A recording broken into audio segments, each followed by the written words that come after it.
आज आम शिव कथा शुणा। दिने भगवान शिव कड़ जाइए माँ पार्वती थे घरे।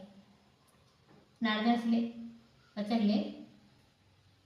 भगवान शिव तुमको सब कथा कहते? हाँ मत कौन सी कथा लुचे रखती ना। कह नारद कहले कह जे जो मुंड माड़ जाक लगे से कहार ना मुझे जानी कहला सब कथा कहते तो आउ एक कथा कहती ना कहीं हो रागी माँ रागी नारद कही पड़े पलैलु माँ पार्वती जगी बसते आसिले पचारे आसिले आसा पर माँ पचारे भगवान